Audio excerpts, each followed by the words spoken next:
As a young citizen of India, armed with technology, knowledge, and love for my nation, with a vision of transforming India into a developed nation, I am joining Shobhit University.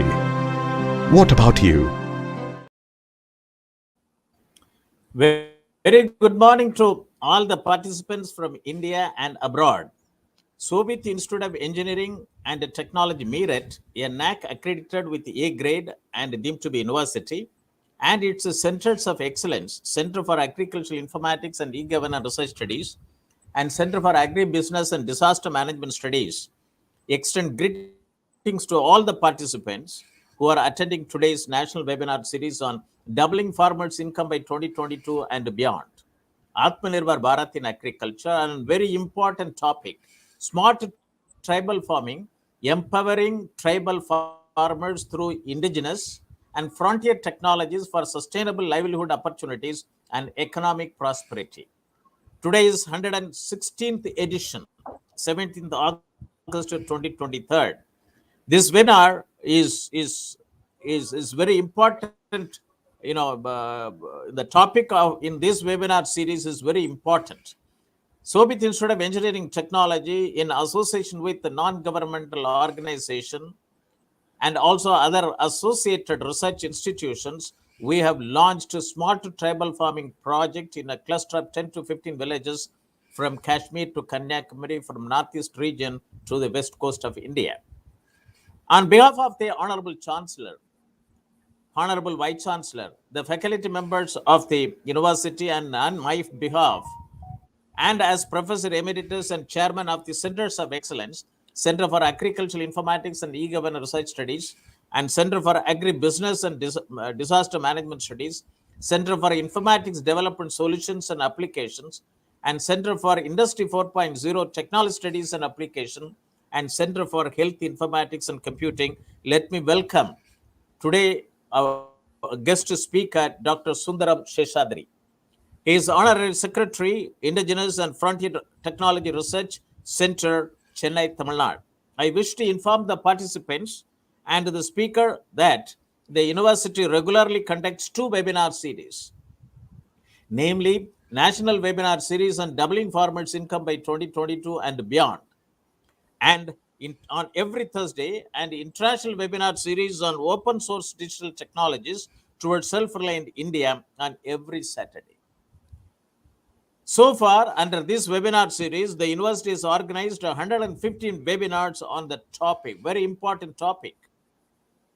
And it will take more time to list out all the 115 topics which have been discussed in the webinar series, but for the benefits of the speaker and the participants, some topics, let me list it out.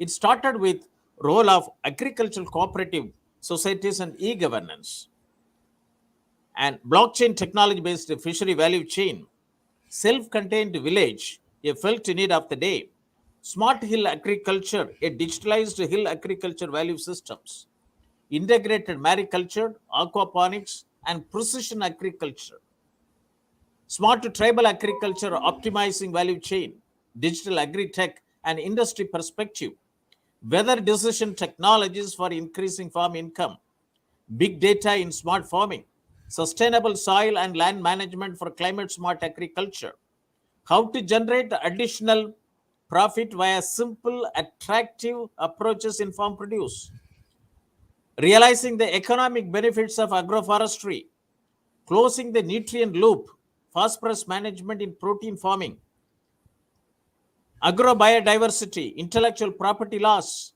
agriculture and farmers' welfare, and insight into the issues of India's agrarian economy, manufacture and application of biochar for increased small soil fertility and crop productivity, dairy informatics network value chain, a dairy tech startup perspective for farmers' income increase, role of geographical indications on improving farmers' income, lessons from Asia Pacific region, generating sustainable on-farm income through fintech solutions, tech enabling India's tech-starved farmers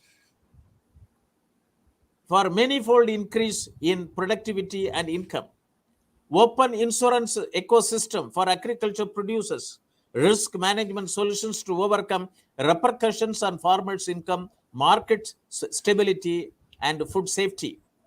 Rural transformation for farmers' income increase, case studies from impoverished districts.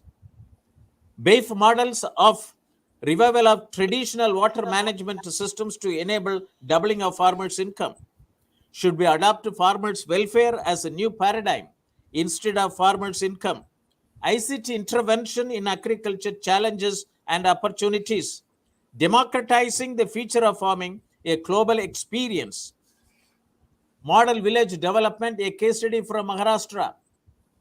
Data-driven agriculture and agri-tech startup perspective. Commercial processing of fodder, next game changer in dairying. Sustainable food production. Lessons from Operation Flood for transforming agriculture and food systems.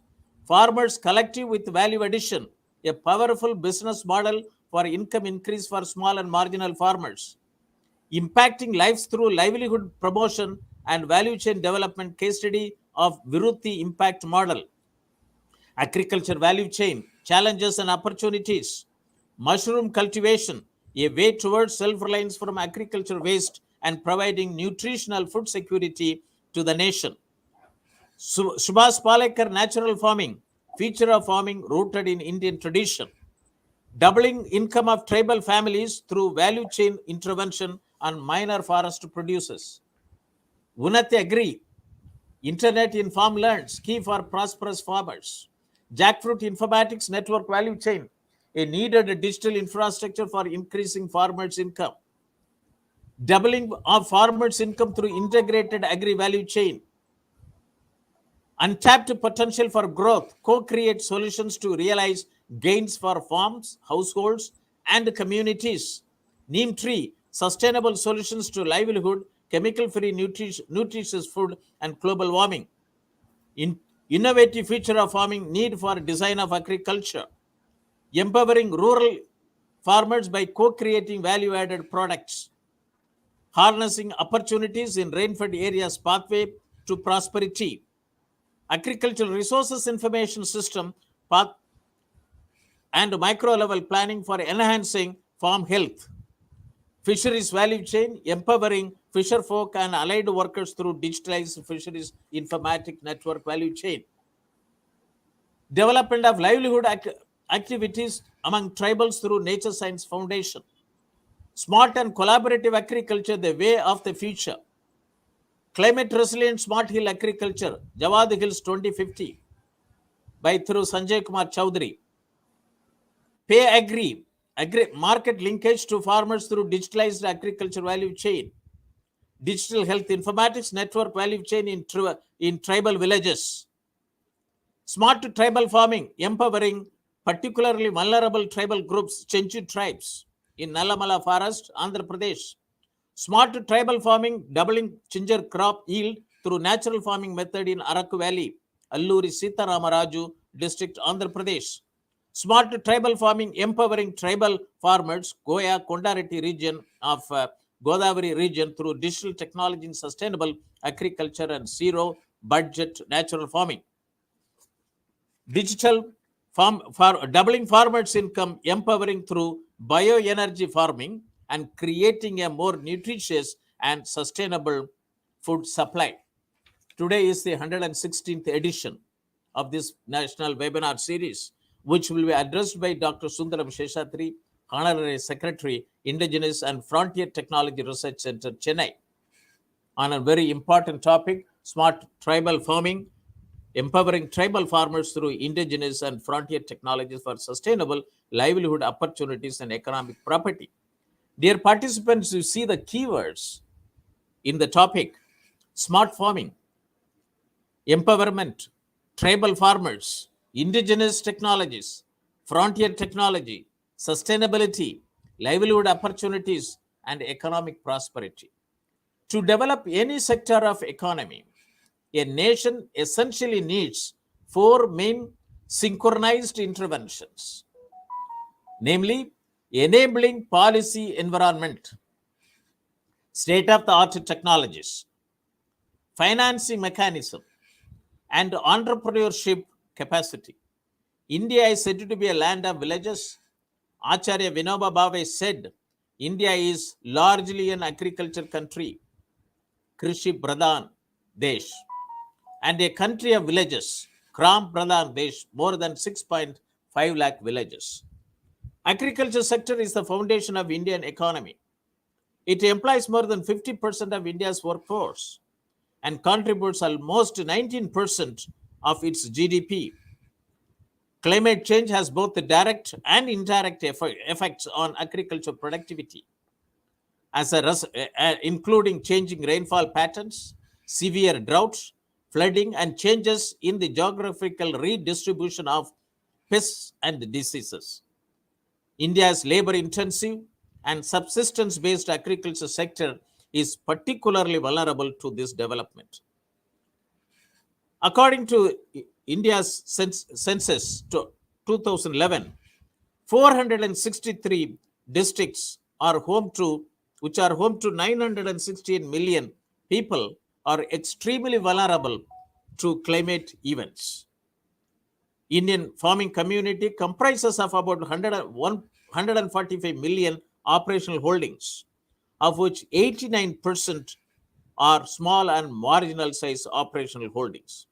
Farmer needs timely, location-specific, and personalized information for effective control on their production, risk, and then market their produce to identified market opportunities.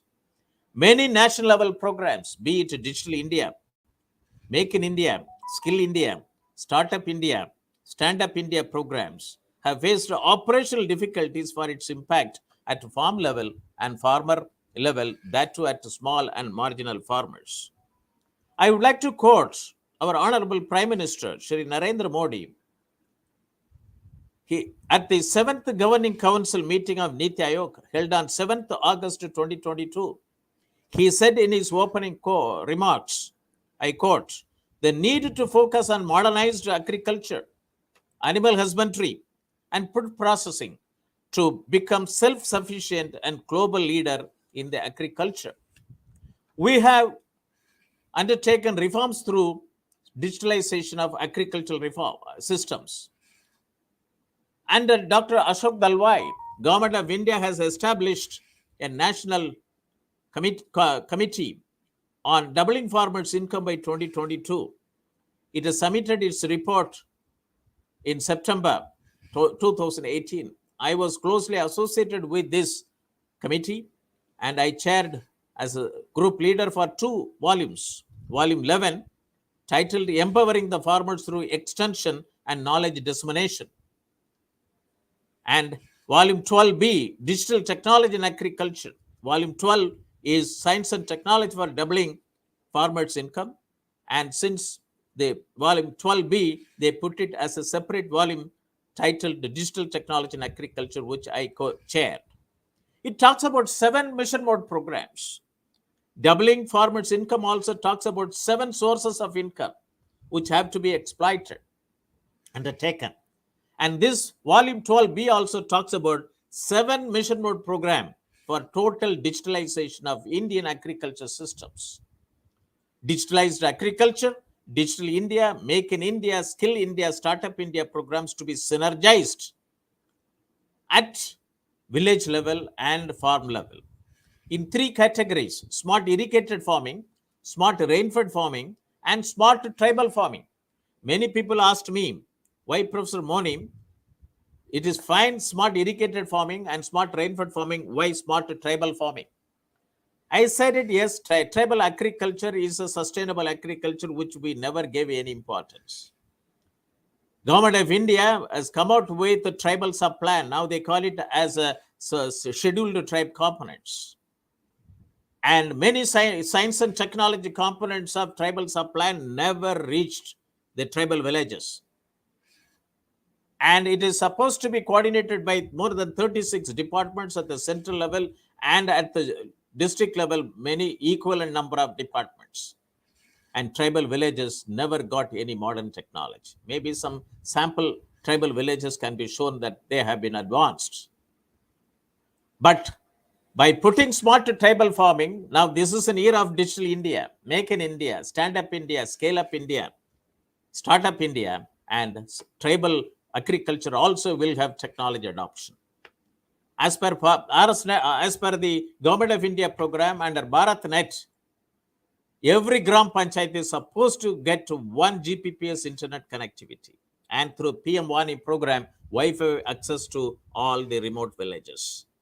So smart tribal farming, the project initiative we have undertaken, and a cluster of 10 to 15 tribal villages, which will have 1 Gram Panchayat. It means that it will have an 1 Gbps internet connectivity, and then by PM Hony program, Wi-Fi access to the tribal villages.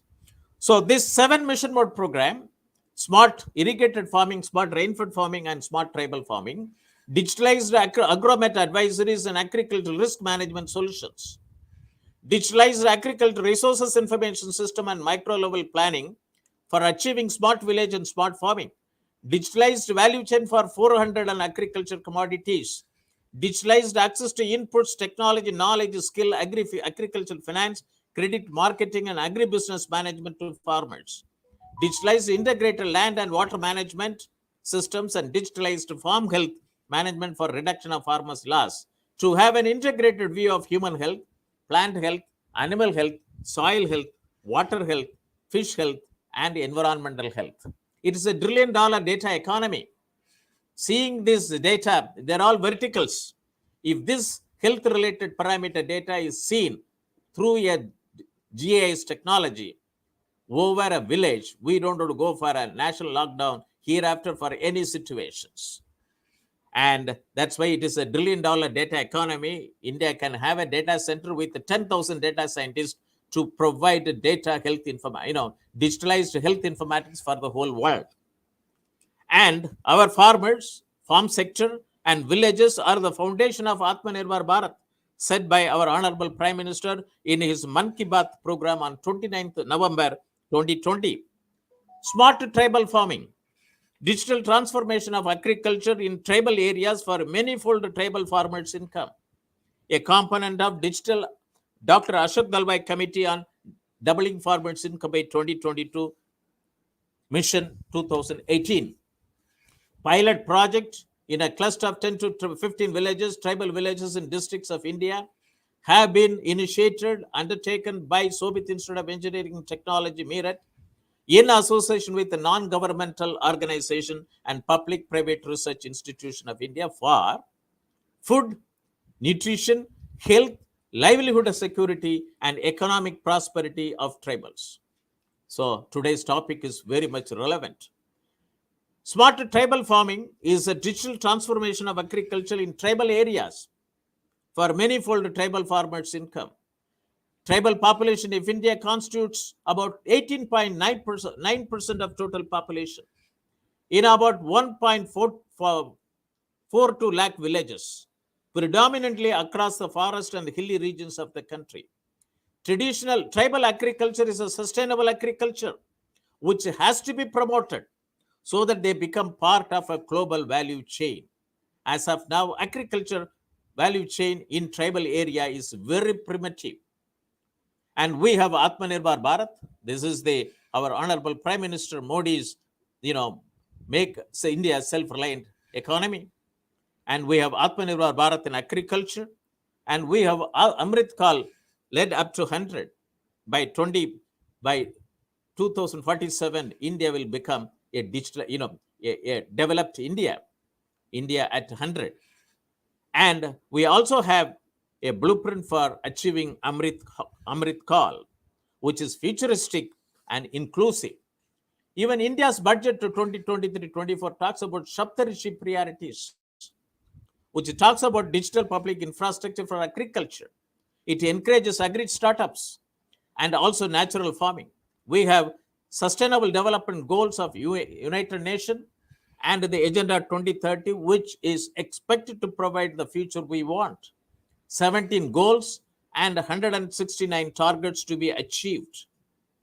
And informatics network value chain is a very important, which provides a development alternative by integrating all the stakeholders. Pradhan Mantri, particularly vulnerable tribal group development mission 2023, is trying to, provide a development mission, a holistic village development program for the particularly vulnerable tribal groups, villages. It is to reach the last mile. This is one of the 7 Saptarishi priorities. And the government has allocated 15,000 crores in the next 3 years with the development action plan for the scheduled tribes on basic facilities like safe housing, clean drinking water and sanitation, improved access to education, health, nutrition, road and telecom connectivity, and sustainable livelihood opportunities. We're talking after the 75th, 76th, year of our independence. And smart and collaborative agriculture is the way of the future. Collaborative farming is defined as 2 or more farmers working together. They can offer, this collaborative farming can offer farmers increased returns. Skills can be shared, and social venture, joint farming venture can be achieved. The future of farming will be based on extensive research and development in the areas of geomatics, robotics, informatics, and nanotechnology. This is called green revolution. We have achieved green revolution, GREEN revolution. Now it is an era of green revolution, GRIN. G for genomics, R for robotics, I for informatics, and N for nanotechnology. Agroecological farming is the key for sustainable future. And an eco farming revolution also is taking place. That we needed to understand the basic principle of eco farming, which is food sovereignty, rewarding rural livelihoods, smarter food production and yields, biodiversity management, conservation, sustainable soil, ecological pest protection, and food resilience. And organic farming and permaculture complement one each other. Smart tribal farming, empowering tribal farmers through indigenous and frontier technology for sustainable livelihood opportunities and economic prosperity. Indigenous technology. Tribals are known to have rich knowledge of indigenous technology pertaining to agriculture practices. There has been many attempts to document the indigenous knowledge. Tribes happen to be primarily rural, and their economy is predominantly agriculture based on natural seasons, comprising and exploited on primitive methods. These tribes have rich knowledge about the indigenous practices, especially in soil management, seed protection, and post-harvest aspect on paddy. This traditional knowledge has been derived from the tribe's farming experience through trial and error method and handed down from previous generation to present generations. Many of these indigenous methods and practices are very human in nature and can play an important role in sustainable, suitable agriculture production. This indigenous knowledge may be exploited and blended with existing scientific knowledge to explore more sustainable and human-friendly methods of agriculture practices. Therefore, there is an urgent need to identify and document existing indigenous knowledge related to agriculture practices followed in different regions of the country. This is where our initiative of smart tribal farming from Kanyakumari to Kashmir and from northeastern region of the country to west coast of India are relevant. Tribal knowledge system represents intergenerational wisdom in societies passed on to the present times through centuries of experience and learnings. Tribal societies have contemporary knowledge of nature due to continuous closeness to forests, flora, and fauna. Tribal methods are based on conservation of knowledge. Tribals are the indigenous people, and they have some indigenous knowledge of science and technology in their daily lives. For example, the awareness among the tribals of Andaman Nicobar about a wall of sea helped them against tsunami in 2004. They are mostly self-sufficient and depend on their land for their health and well-being. This has to be understood at the earliest by all the scientists and technologists and technocrats and the district administration. Frontier technology. Dr. Jitendra Singh, Honorable Union Minister of Science and Technology, announced 30 science and technology and innovation hubs for scheduled tribes by end of 2022. For their overall socio-economic development, we do not know what is the status as of now. Smart tribal farming can facilitate establishing such a science and technology hub in pilot villages where we have taken it up. DST also, Department of Science and Technology, also has got to tribal sub-plan. They talk about technological interventions for trial empowerment. Granting aid schemes of the department under tribal sub-plan aims at improving living conditions and empowerment of scheduled tribes based on sustainable science and technology activities and applications. S&T applications interventions are expected on the following by developing action research project. This is what DST website talks about it. To develop, promote research, development and adoption on science and technology for improving quality of life of tribal groups. Initiation of location-specific science and technology-based programs in major socio-economic sectors. How far we do not know. To preserve traditional artisan skills, building on local innovations and local knowledge systems in designing local resource management strategies through participatory research approach. To explore and promote alternative livelihood potential wherever the present occupation is dwindling, on innovative community-based approaches and technological options to enhance field level impact, to improve existing equipment and machinery, and introduction of new techniques and systems and complete technology package. 3D printing can facilitate a lot. Broadening the impact of above S&T based activities by promoting replications and scaling up of a successful approach leading towards empowerment and technological capacity building of tribal population. Land use, ecology, environment and energy by promoting S&T based activities. Forest, agriculture interface and indigenous people, another heading. Development and demonstration and extension of viable and replicable model of S&T applications that will ensure household level food security and improves livelihood opportunities. Development opportunities for local communities around protected areas through technology-based focused biotourism and conservation for improved livelihoods. Application of S&T for manpower development to generate alternate sources of income, and so on and so forth. And I also would like to quote one international conference on science and technology in empowering tribal community of India held at Jawaharlal Nehru University, New Delhi on 23rd and 24th August 2020, to be held on, 23rd, 24th August 2023.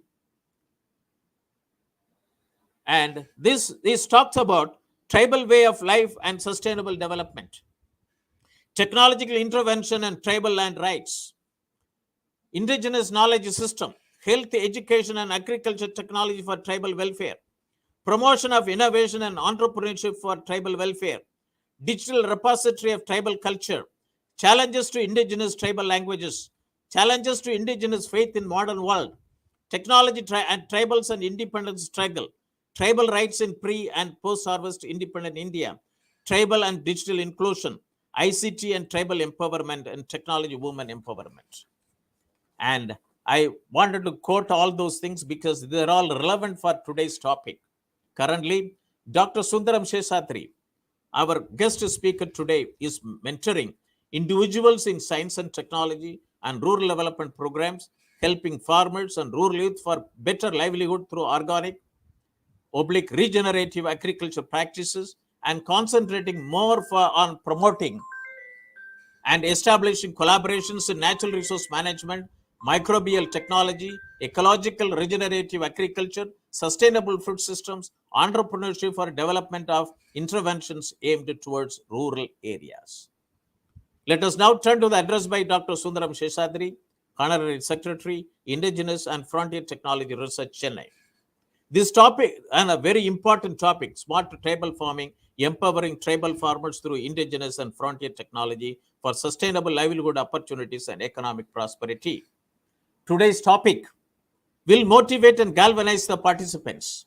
Watching our telecast through facebook.com/Shobhit University India, youtube.com/Shobhit University in, or linkedin.com/company/Shobhit-University for established startups, that is physical plus digital infrastructure on smart farming, in association with Indigenous and Frontier Technology Research Center, Chennai, facilitating agricultural rural transformation in India. On 10th August 2023, we had the talk dealing the vision and strategy of harvest harmonics to evolve agriculture industry worldwide by transitioning it from the chemical farming age of the last 120 years into the bioenergy farming age of next 300 years. Let us unlock the opportunities in India at the earliest. The secret to doubling the income of farmers lies in the efficiency. Let me introduce the guest speaker, Mr. Manish. Mr. Manish. Dr. Seshadri is the advisor, life sciences, and a part of Shri A.M.M. Murugappa Chettiar Research Center, MCRC, Rural Development Program, and MCRC Rural Technology Initiative. And he is also coordinator, Technology Business Incubator at Satyabama University, Sholinganallur, Chennai. He also serves as Honorary Secretary of Indigenous and Frontier Technology Research Center, Chennai, promoting appropriate technologies for rural areas. And he's also chair, Strategic Committee at Bharatiya Yuva Shakti Trust, CII, Chennai, promoting entrepreneurship at grassroots levels. Dr. Seshadri is one of the regional mentors of change for Atal Tinkering Labs in schools, supported by Atal Innovation Mission, Niti Aayog, Government of India in Tamilnadu. A botanist with 30 years of experience in teaching, research, development, and extension, he has guided students for master's and doctoral programs and has more than 80 publications. Acted as a reviewer for various journals, including Bio-Resource Technology, Bioprocess Technology, Current Science, International Journal of Hydrogen Energy, International Journal of Integrative Biology, Journal of Basic Microbiology, Philippine Agriculture Scientists, and Process Biochemistry. Dr. Seshadri served as a member of Board of Studies in Plant Biology and Biotechnology of various universities and colleges. His areas of interest in research and development include appropriate technologies and interventions for alternative livelihood income generation programs, microbial technology, and for sustainable agriculture, microbial and plant biomass conversion, microalgae for human food feed fertilizer, and nutraceuticals, effluent treatment, carbon sequestration, water quality assessment, and low-cost water solution for rural areas, solar-based intervention, and micropropagation of medicinal plants. He was part of the Asian PGPR Society team, drafted the policy paper on regulation of plant growth promoting microorganism, submitted to Indian Council of Agricultural Research during 2021. With this, I welcome Dr. Sundaram Seshadri to the national webinar series on doubling farmers' income by 2022 and beyond, Atmanirbhar Bharat in Agriculture, 116th edition, on the topic Smart Tribal Farming, Empowering Tribal Farmers through Indigenous and Frontier Technologies for Sustainable Livelihood Opportunities and Economic Prosperity. Over to you, sir. Thank you. Thank you so much, sir. Hope I am audible. Yes, audible. Thank you very much for the opportunity given. I must thank you for giving this wonderful opportunity, and also the Shobhit University for this uh, platform for sharing some of this information under this title Small Tribal Farming, Empowering Tribal Farmers Through Indigenous and Frontier Technologies for Sustainable Livelihood Opportunities and Economic Prosperity. So I must thank you for giving a wonderful, elaborate, and introduction about the entire discussion and also about this title. And rightly said, rightly observed by you, I see there is a big gap between the kind of programs available and the kind of programs that reach the people. So this requires the gap has to be bridged, and it requires some sort of collaborative efforts from different organizations. And not only organization means, as you again, I would put you rightly as said by you, universities, education institutions, non-governmental organizations, and research institutions, government departments all play a larger role in deciding this and taking these ideas forward to next level. Of course, as rightly pointed out by you, the wonderful titles you have discussed so far under the same platform, National Webinar Series on Doubling Farmers' Income by 2022 and beyond. I see you have discussed many things with many experts, and you are sitting with loads of knowledge that can be compiled together and taken to different parts of the country, and of course even to the world, I would say, because we are also interacting with other continents where people needing a lot of support, especially from the African countries and other areas. And coming to our discussions, you were talking about three things: smart irrigated, smart rainfed farming, and smart tribal farming. And you clearly said why smart tribal farming is very much important. I see a big disconnect between the kind of development that happened in the plains and happening in the hilly areas or in the remote tribal areas. This I try to pitch here purely to say either it could be due to the apathy or due to the riskiness involved in reaching the people, or the kind of fear among the minds of the people reaching the tribal areas. In those days, I would say either it could be due to the fear of animals or due to many other reasons. Many programs are still are yet to reach these areas. But this 18.9% is a wonderful number for this entire country. And we also, government, in all the government departments, we provide reservation for these people also aptly. But most of the time, we are finding difficulty getting right people only because of this mismatch in the thought process, development, implementation, and the kind of projects taken by the people and moving to next levels. So without much delay, I just move to the slides. I have some good number of slides compiled from different ecosystem. I won't say they are all proprietary to us, because most of them I took it from the open source for the kind of discussion. Since I was also told it will be a more of a discussion, it will be helpful for people also. And the slide, thank you very much for the management. But I just would Just like to touch you upon. just go to the previous one. I'll capture it. You put it very nicely. Yes, Previous sir. one. Okay. Okay. Okay. Thank So, you. if you see this, thank you so much. And if you talk about this organization, Indigenous and Frontier Technology Research Center, the expectation is to connect the science and technology with the development. That's the idea. And if you see the vision, design, develop, and disseminate technologies for the masses for sustainable happiness. So no matter where we work and for whom we work and why we work, all this is something different. The idea is to bridge. If you from the title, you can see indigenous and frontier. We don't want to leave the older technologies or the knowledge of the people, and we don't want to say the new technologies are bad. So we want to see how these two can go together and that can serve the purpose at large. That's the idea. So I'm not going to read all these things. It is there, and of course, IFTR prefers to work with lot number of organizations taking some good science and technology to the people, especially to improve the livelihood of the people. To see the kind of thrust areas, this starts from sustainable agriculture, where addressing the climate change and also the agro biodiversity.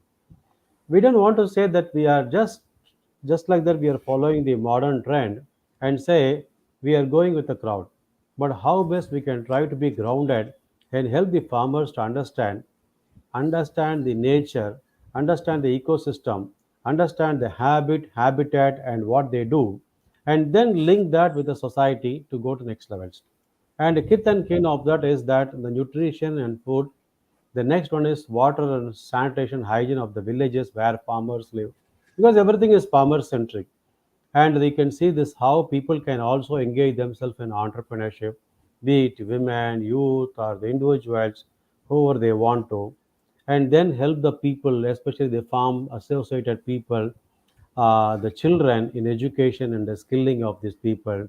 How best we can bring the modern green energy systems to the help of the people in the rural areas, and also for the agriculture purposes, help these people getting this financial inclusivity, and also try to bring in the kind of knowledge of environment, as I already said earlier, agro biodiversity, environment and forestry, how people can coexist that, and don't want to leave this biotechnology also. That's a modern development.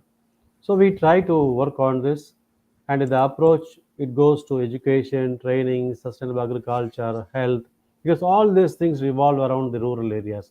I'm not going to read all these things. And of course, these are all the sustainable development goals we are trying to address through our approaches. No poverty, zero hunger. You can see this health, quality education, water, and energy, alternate energy. You can see this climate action and environment, right?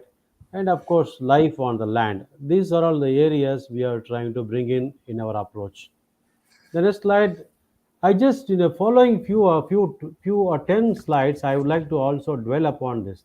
If we talk about indigenous knowledge, it all started very recently. I would say some 20, 30 years back, when the world also started talking about, turning their attention towards the rural areas, especially tribal areas. And UNESCO's definition says indigenous knowledge refers to understanding skills and philosophies developed by local communities with long histories and experience of interaction with their natural surroundings. That means it is location specific. It is not related to the entire globe. And everybody was living in pockets. Every pockets had their own knowledge, wisdom, and also time-tested models developed by own people in that particular locality. The next slide also will give you a little more about this indigenous knowledge. It is a body of knowledge built by a group of people through generations of living in close contact with nature. Again, the specific locality specific, we have to be very careful in understanding this. It's something like no one size fits all, the kind of model we have to see in that if we go deeper and talk about that. It cannot be even a top down approach. Maybe in few areas can be top down approach. Most of the time, we need to see how we can try to start from the bottom. It could be a bottom up approach. The other one, if you see, it's not only knowledge of local people, but also the intellectual property of those communities. So we need to see there are a lot of examples happening in the health area and agriculture, many areas where intellectual property is also protected. I'm not going to discuss all these things because we have many things to discuss. But the importance we need to see all started in the 1980s with the World Conservation Strategy of International Union and Conservation of Natural Resources that happened across the countries. And 1987 Brundtland Commission and World Commission on Environment Development talking about recognizing the existence of indigenous knowledge in every country, society, and culture. And that was formed up in 1992 with the United Nations Conference on Environment and Education. So now we are talking very big about tribal agriculture and tribal things. And why is it so important if you really see the indigenous knowledge? When we are talking about the emerging global knowledge economy, and talking about the linking this people in the bottom up area, we need to see what is the basic knowledge capital of the communities and the country. And we talk about sustainable development, the skills, experience, insights of people applied to maintain or improve the livelihood or a particular locality assumes important.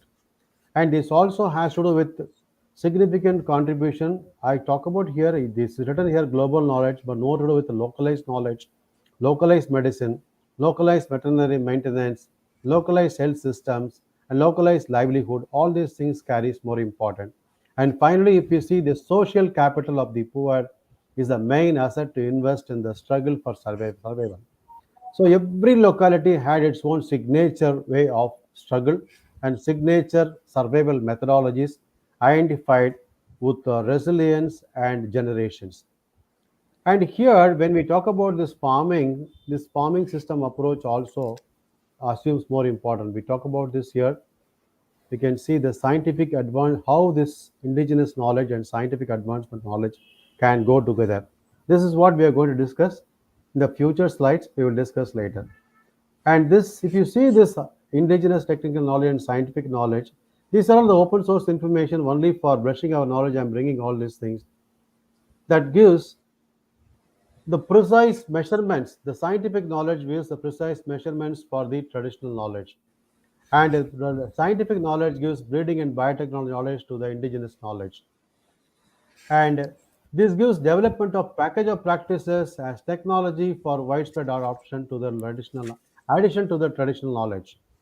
And also, this gives the modern science gives management of technology with elements and linkages, and it provides inputs also. So for that matter, if you talk about, I'm talking about the middle component here, middle line. If we talk about the upper portion, this mostly talks about the traditional knowledge generated over a period of over generations, over centuries, how it was, the experience and discipline from actual farming systems, and its physical, social, economic development systems, and continuous observation of changing process of natural resources, and that was improvised upon by those people participating in that particular activity. Progressive changes in managing and adapting practices, rapid experimental designs and development for that particular area. It may be crude, we may call it as crude, but it had its own positivities. Adaptation and implementation of technologies for diverse local conditions. We call it as a technology, but there it is adaptation. So the adaptation itself will become a technology. So we need to see how these can go together and come up with a wonderful knowledge-based development. And this documentation, if you really want to do about this, there are a lot of small or many examples happening in different parts of the world. But this is more to do with the understanding the scientific rationale behind the activity of that particular people, and accelerate the technological changes, enable better understanding of technology development and development of new concepts, taking cue from the developments happened in the locality, try to see how this modern development or developments happening in the other parts of the world that can gel together with the people or the location or the tribal groups that is practicing in one particular area, and increase the awareness among the new generation. That means we also, the generations also changing, people change, governments change, the adaptability changes, and resilience changes, everything happens. The new generation now sitting also needs a lot of awareness, and also they appreciate their traditional systems and try to see how the modern thing also will help them to go to next levels. And the last one is revive and restore pride among those tribal people and farmers, and the practitioner to say yours also carries merit. Most of the time what happens, the pride of all people, especially in Indian condition settings, I would say it is lacking. And whenever we go and say people from the departments, people from companies, people from with a coat and suit boot to go there and talk, people always forget things and try to say I will follow you. But it's not the case. In agriculture, we know the traditional wisdom played a wonderful role in shaping it for many centuries. And now we talk about the traditional agricultural systems. And there are traditional tribal agricultural systems also, promoted and also followed still by people. Only thing, we forgot to bring all these things together and also appreciate that in a very big way. But of course, thanks to the government, appreciating the people at a grassroots, even with the wonderful highest civilian awards. That's a wonderful thing happening now. I see the transformation happening in the country, and there are possibilities even in Tamil Nadu. I am from Tamil Nadu, talking from Tamil Nadu. Even recently, also, President of India visited the tribal hamlets, talking to people about how they can tame the animals, right? How they do kind of agriculture, many things happening, right? Thanks to the wisdom of the government also supporting the people in the rural and remote ecosystems.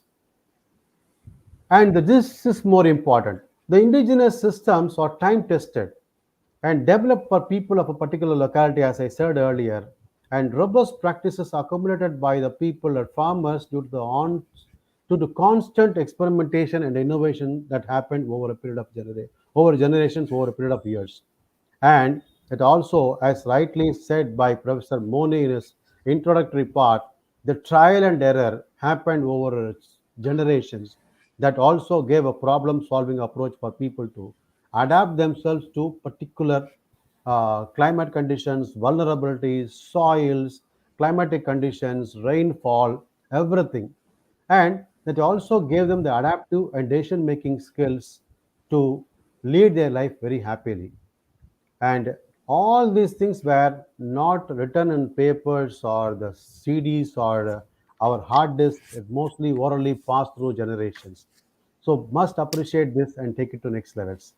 And what are all the sources we can, where from we can get all this information? If you see, of course, we all know all these things: farmers, community members, elders, folk songs, poetries, and theaters, followed by the tribal people and the rural people, history and practices, followed by those people, values and belief systems, and even deeper discussion with the people also gives a lot of understanding for us what kind of technology they follow. And a very few pockets we can see the palm script writing also give us a lot of wonderful understanding how people were doing agriculture, how people were living in those days, and what kind of systems followed in those days. And even the cave paintings and carvings, all these things talk about the hairy past what people had. So we can't say that tribals also were not following all these things. Tribal had their own art, had their own carvings, had their own knowledge systems, had their own writings. Everything was there, barring few pockets. We must appreciate that. And the QIK, the quantification of indigenous knowledge, proposed by Anneke de Villiers in 1996. So it requires, especially related to the agriculture, it talks about farmer-oriented participatory methodology. I mean, getting the knowledge from them and also to see how we can understand their know-how and also the understanding of those people on the environment in which they farm and the answers to many questions and the collective experience of the community. So that really helps us to even streamline the tribal agriculture happening in different pockets. I'll give you some of the practical observations we made in that area. Following slides also will give a little more information. These are all the different resources that talk about that. I'm not going much into this. Repositories of information collected by people and deposited. And a characteristic of this is more important. The characteristic of Indigenous knowledge talks about local attributes. The one thing I want to give here, not much, all other things we discussed earlier. And coming to agricultural practices, what we got from these people, how the farmyard manures or the waste can be used, and other substances from the locations can be used for the agricultural purposes, how they can plant crops, how they can plan the crop rotation systems, how they use these fallowing systems and use of simple implements in the agricultural systems, how do they prepare the land for agriculture, and the methods of sowing, the time of sowing, and the use of traditional almanacs, almost which is lost now. In fact, wherever I go, I talk to the people about. Sorry to deviate, and also I would like to say stress upon this. In South and many area, we have a simple almanac, traditional almanac called Panchangam. If we go to the first page of this Panchangam, that talks only about the time of sowing, how to decide the time of sowing, the date of plowing, and the date of sowing the seeds for leaves, for seeds, for tubers, and for even trees. So we need to revive that kind of system also to see whether that really hold some merit for us to continue to take the next levels. And monsoon prediction methods also we can get it from the traditional agriculture systems, seed storage methodologies, and seed sharing techniques, and manage the seeds for with viability for longer period. And if you say that, and next it is harvesting methods, storage of grains, and processing all forms part of the traditional knowledge. And this also gave us the opportunity. Just 1 minute. In the previous slide, the first one, use of Yes, FYMS. yes, Professor. What? Just can you explain that? Farmyard manures, Okay, farmyard okay, that's manures. Next line also give you about that. Manures, that's all, not much.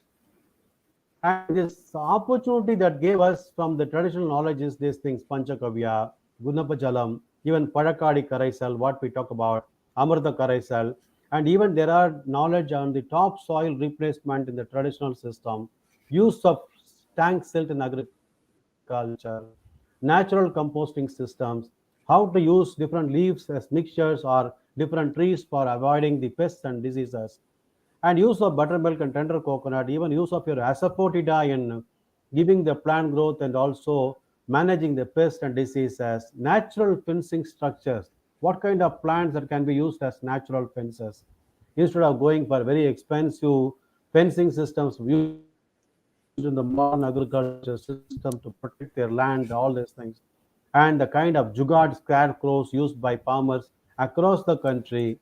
And even you can see the jugad wild boar control systems, use of ash in agriculture and storage structures, and many things. Storage structures would have taken a dramatic transformation now in terms of silos, but the traditional structures only gave us the understanding how really this can be modernized to take to the next levels. So we need to see that from that angle, not from the rudimentary angle of saying that they are all useless or they are traditional or old. So, so with this, I just go to move to the next approach. Whenever we want to do something or go to the area, even this area of doing something to the good to the tribal or any area, this assumes important participatory appraisal. Go and talk to the people, understand the ecosystem, understand the villages, understand the hamlets, understand the kind of even the living systems, housing systems, and the requirements and their skills, knowledge, all these things play a major role in coming up with wonderful understanding and what is required for us to implement in that particular ecosystem. Normally, we do this. This is done in a village. This is commonly followed in almost all rural development systems. And this is, of course, you can see in a very simple way. If you want to identify an area, go to the area and select the village and continuously visit that area, find out the needs of this area and also development requirements. And of course, this is our visit to Jawadu Hill, since because we are talking about that, right? This is with the people, with the local panchayat presidents, and you can see the believing going to the people, talking to them, understanding their requirements, the modern developments, whether they are really working or not. All these things assumes important, right? So go even take the government departments to your confidence to support you. Go reach the villages and use different mobility systems. You cannot even use all the kind of modern mobility systems to reach the. Either you have to walk or you have to use the two-wheelers or cycles or something. Even you have to stay, right? Take the food.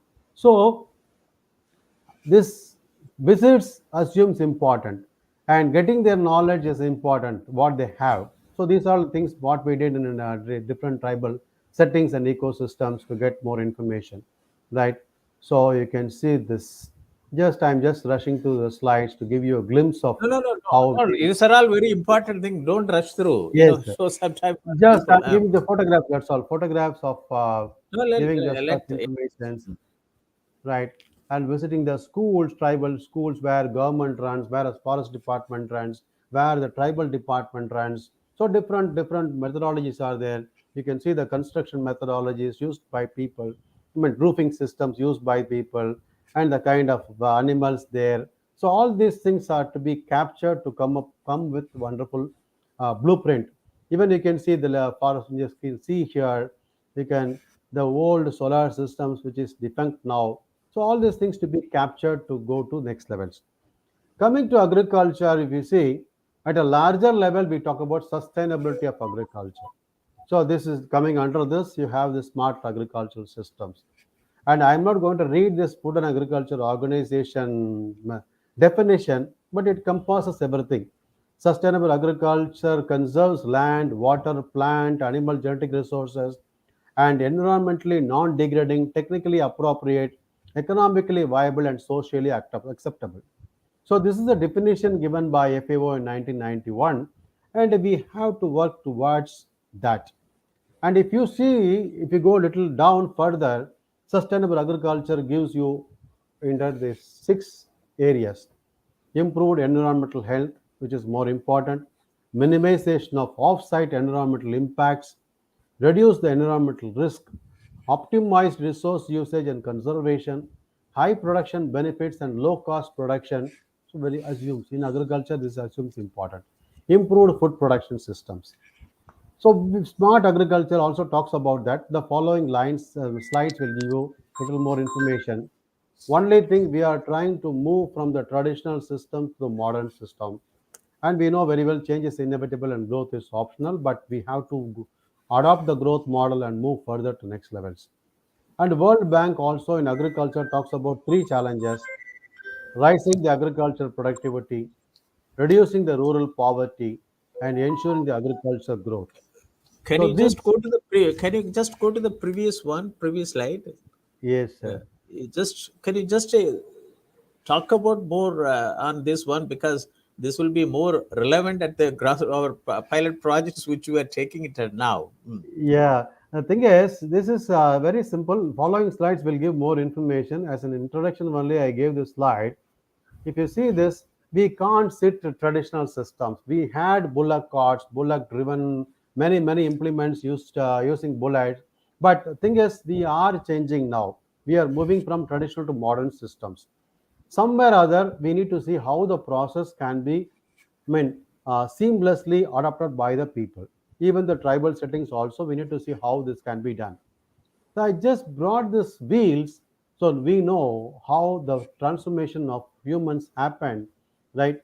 Only people used to say the wheels driven the entire world development. But there are many other theories also, but I just adopted this. We need to adopt the growth model. So that's what I just brought it here. And the World Bank says the three challenges: rising agricultural productivity, reducing rural poverty, ensuring agriculture growth responds to food security needs. Now, this assumes important. So, down the line, we have many focus priority areas, but that we will see in the following slides. And the climate smart agriculture, this is a new development in 2015 by Food and Agriculture Organization and put forth by the world governments to adopt, because we have to also adopt the modern technologies to uh, adapt to the changing requirements and needs. It's a relatively new approach. Of course, this talks about technical, political, and financial conditions for achieving sustainable development goals. So we know the Millennium Development Goals move to Sustainable Development Goals. Now the Sustainable 17 Sustainable Development Goals, what we talk all over the country, all over the world, even the village level, hamlet level, and even the district level, at a company level, corporate level, everybody is supposed to adopt the Sustainable Development Goals. So agriculture also has to toe the line. So that's why this smart climate smart agriculture system also came into existence. The next slide will give you a little more information. It talks about sustainable productivity increase, resilience. This assumes more importance. So, with the kind of aggressive agricultural systems, there were some ifs and buts, and there were some losses and gains happened in the aggressive agricultural systems. But the smart agriculture talks about resilience. That means how we can preserve the soil and climate for the next generation. That is important. Are we going to consume everything only in the present generation, or are we going to give it to the next generations and the generations to come and take the world as a sustainable one for many millions of years? And third one talks about reduce and remove greenhouse gases, what we have and what the present agriculture system talks about. And the last one, enhanced achievement of national food security. So there should be a kind of balancing between the resilience, adaptation of technology, and also enhancing the national food security systems without losing the, government's responsibility to support the modern developments and also the population explosion. So we also need to talk about or integrating these three dimensions of sustainable development: environment, social, and economic systems. Preserve the environment, support the social development, and also the economic development of the society. This talks about, if you see down, you can see little go deeper, you can see how we can bring in the equitable social environment, right? That's important. So third, next slide will give you a little more information about this. Climate smart agriculture also talks about five areas or six areas. The first one is crop management. The second one is the livestock management. Under this crop management, how we can try to support the crop diversity. So that assumes important. It is not monoculture that is going to help the agriculture tomorrow. We need to see how farmers adopt crop diversity. Or what we practiced in those days, can we bring it back? Crop rotations and intercropping systems that was seamlessly practiced by our own elders, our seniors, or the ancestors in the past. And how we can also bring in new crop varieties support the farming systems, taking the load and also taking the old systems and also bring the new systems to support the developments. The new crop varieties can be drought resistant, climate adaptable, and also biofortified to help those people to address the malnourishment. And next, bring in the better processing and storage systems. In the livestock management, how are we going to address the government now? The government of India addresses all these things also, I would say, ably. Animal husbandry, how do we improve the animal husbandry systems, how we can address this health management of the livestock, how we can promote fodder crops, bring in the new crops, new varieties, and alternative fodder systems, and also bring in better feeds for with enriched nutrients and also additives to help those farmers to adopt the better practices in livestock management. And next is the feeding strategies also assumes importance. And how do you process the feeds? How do we timing the feeding systems? How we can even make it precise, the timing, precision based on the feeding systems for the livestock. And if at all we go for grazing systems, how do we go for rotational grazing system? Do we need to make it mandatory or it's optional systems? Like Indian conditions, we are running out of grazing areas. We don't have good grazing areas like what we saw in ranches in other European countries. How do we take a middle path in helping the farmers to maintain the livestock, agriculture, soil, water, everything, and get the doubling of the uh, income coming out of their farmlands. And finally, you can see the manure management is also important. Efficient manure management is important. How we can bring in the circular economy in the farms. That's another requirement. So next slide will give you a little more information about other requirements and under climate smart agriculture practices. This is soil, agroforestry, water, and integrated food energy system. So the soil and water quality also has to be addressed, especially in terms of soil quality. So now with the kind of aggressive agriculture systems, unfortunately the tribals in the hilly areas also adopting the aggressive agricultural systems, using more amount of chemical fertilizers, pesticides, all these things.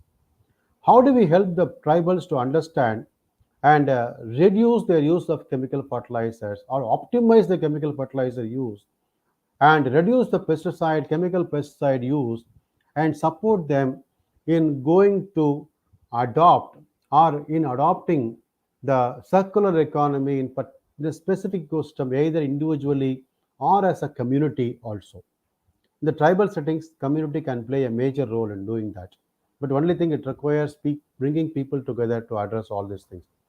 And topsoil erosion is the worst thing happening everywhere. That is purely because of the reduction in the organic components of the soil. So how do we help the farmers to address the soil erosion? And through methodologies like contour bending, terrace bending, and other bund systems. Can be introduced to conservation tillage to help those people to understand how the no-till or conservation tillage agriculture also help the farmer, the tribal farmers, to sustain what they did earlier. And apart from that, if you see, the tribals living in hilly areas are deprived of water systems most of the time, purely because the non-availability of poor water storage systems, non-availability or poor water storage systems.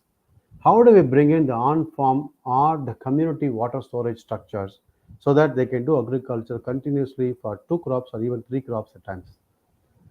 And how do we help these farmers to understand alternative wetting drying to optimize the water usage and use the improved irrigation practices like drip irrigation, sprinkler irrigation, drain guns, or intermittent systems, or adopt the modern, the wonderful artificial intelligence based irrigation systems also. And next thing, with the modern changes happening in the agriculture, the farmers also has to be trained on silvipastoral. I mean, long term, medium term, and short term crops in the entire farming systems, farming areas. The monocropping areas is something different. But how do we help these people, the farmers or the tribals, to understand how the silvipastoral system also helps? The silvipastoral system helps them to even feed their livestock. And how do we help introduce nitrogen fixing trees on the farms or hedge plants, what we saw earlier in the earlier slide, the fencing plants or border crops that can also help them to generate income and also help the livestock. Orchards, can we help them to also or to help them plant orchards and multi-purpose streets, giving long-term income after long-term period. The last one is the integrated food energy systems, where we can bring in alternative energies used in agriculture. Now the farming system indiscriminately uses the grid power to pump water. How do we help them? How do we help them harness the solar power to move to next levels? How do we help them to grow energy plants? How do we help them to harness the biogas again, either at the individual level or at the community level or at large scale level? And can we help them providing the improved stoves, I mean improved chulas, so that they don't have to worry much about getting gas in the cylinders? And again, it's a non-renewable energy, renewable energy, not renewable energy, right? So how do you ask them to move towards renewable energy systems? So all these things assumes importance. And next slide give you, if you go a little deeper, again deeper further, the climate smart agriculture talks about carbon smart, energy smart, knowledge smart, nutrient smart, water smart, and weather smart.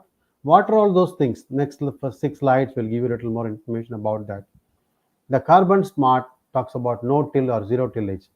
All these things, it's a kind of duplication, I would say, but still carries merits to discuss all these things under different titles. The carbon smart systems, can we help people to adopt the carbon smart systems by adopting no tillage agriculture, zero tillage agriculture, or conservation tillage agriculture, and help them to improve the soil organic component. Now you know the entire India is uh, put under the bracket of 0.3 to 0.6 or 0.7% of organic matter in the plains. Hilly areas also follow the same thing. Wherever we go, the organic matter is almost gone out of the soil, agricultural soils. And every point, 1% of agricultural soil improvement in terms of organics increases your yield dramatically, because the soil organic matter also gives you the leverages the soil microbiological quality and also the transformation of the nutrients in the soil, and also help the plants to take up nicely. And how do we help the farmers to manage the residues, and how we help them to convert the residues on farm or off farm, whatever be the case? So this we need to discuss or take it to the right people and the villages. And next one, energy smart, how we can help people to understand the solar power and help small implements and local processing machineries for agriculture. So this also seems important. Instead of talking about big energy guzzling machines, Can we decentralize all these things to help the tribals to adopt in a small scale level and process at small scale level? So this another thing. Third, knowledge smart means how do we help them continuously give them capacities, help them understand, give them awareness programs, and help the women also participate. The following slides also will discuss about women empowerment. Information communication technologies. The use of almost even tribals also nowadays started using mobile apps, smartphones. How do we help reach them with the mobile apps? ICTs take the information and give them climate advisory services. So this fourth one, if you see the nutrient smart agriculture, soil analysis and soil organic improvement, and how do we help them to manage the nutrients in the soil also, and application strategies, what to apply, what quantity to apply, why should they apply, and what kind of crops they can grow to adapt to their soils, and help them with the expert decision support systems and tools to decide what nutrient they can use in their soils. The next one is the water smart. That's more to do with either can we ask farmers to adopt the direct sowing or sustainable system of rice intensification and paddy, or we help them to create farm ponds or contour bunds, or help them to conserve the soil moisture and adopt other alternative irrigation practices. The weather smartness is more to do with the giving the advisory on rains, drought, winds, snowfall, hailstorms, and even providing them with the crop insurance strategies. Either it could be index based or individualized or crop oriented insurance systems. The government of India is working a lot on this. But only thing, how do we take this idea to all these people is another thing one has to work on, and provide them with better quality seeds with good germinability. So all these things assumes importance, weather smart systems. And resilience is more important. So, can we help these people adopt technologies interventions to reduce the greenhouse gases and adopt the natural pest management systems to adopt bio inputs, botanicals, or biostimulants to efficiently use them to control the pests and diseases? And how they can maintain the microclimate in the agricultural settings? Better on-farm conversion, nutrient regulation, crop husbandry practices, and even help the people to get wonderful pollination. Can we help them to maintain the honeybee population or bee population in the particular ecosystem? So the pollination also increases the yield percentage of all this. More than soil quality, more than the better adoption of seeds, more than water, and more than crop husbandry, the maintenance of the bee population also helps in getting better pollination, also getting better quality output, and more crop per drop, and use of efficient use of natural resources also comes under this resilient ecosystem. Next assumes, sorry, you want to say Just to something? go to the soil nutrient smart system. Yes. Okay, that the nutrient smart system now, that it will be going on in many different parts of the country and under the climate smart resilient systems. Right. But can you just spend more time on that under the small tribal farming with your vast experience, how to go about it? Because this is, we always talk about, we also understand that tribal agriculture is more nutrient based harvested food and so on and so forth, and their soil is a fertile soil. And as of with your vast experience, what is present stage and what can be more much better than what is available from the mainland agriculture? Your thought process on this aspect? That In the nutrient smart system, farmers, even the tribal farmers, if we are right, if I am right, most of the time they adopt the system almost followed in the local plains only. The difference is that they go for smart agriculture system themselves, I would say, because they had the wisdom and knowledge when to start their agriculture. That is purely because their agriculture is based only on rainfall. Nothing more than that. Only based on the rainfall, they take the seeds out of their silos. I mean, traditional silos. So at times the monsoon fails, but most of the times these people win the game. And it is not that conservation agriculture they follow, but the traditional plowing systems always help them to not to expose the entire soil to the atmosphere. The modern use of this modern implements like your tractors, all these things, naturally deprives of your soil from moisture. It opens up the pores of the soils and it removes all the moisture, removes all the microbiological components of soil, and all the organic contents also goes to the atmosphere. We are in a southern hemisphere, and especially we are in sorry, we are in semi-arid tropics. The arid tropics has its own characteristic climatic conditions. In the arid tropics, the microbial transformation of organics is very, very, very fast.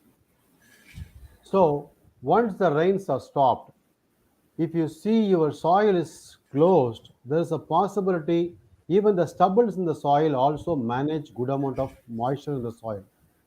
And also the stubbles also manage good amount of microbes in the soil. They maintain them intact. The adaptation of the microbes also such that they spring up only when the water comes out or when they get conducive ecosystem. When we are deliberately going and opening the soil fully to the atmosphere, the modern plowing system that disintegrates all the soil, even puddles, everything, and opens up and makes it into powder. Once you make your soil into powder, you remove all the moisture, you remove all the microbes, you remove all the organics because microbe needs food. And when the water goes down, the microbe starts acting very fast on the organic matter. And once that is, they start working on the organic matter, whatever carbon available in the soil goes to atmosphere. So what is to be preserved in the soil is left to the atmosphere unnecessarily. So this smart agriculture system is not happening in the plains now because they adapt to the modern systems. The tribal areas still they follow traditional practices. Something is conserved there, I would say, not in all pockets. In pockets it is conserved.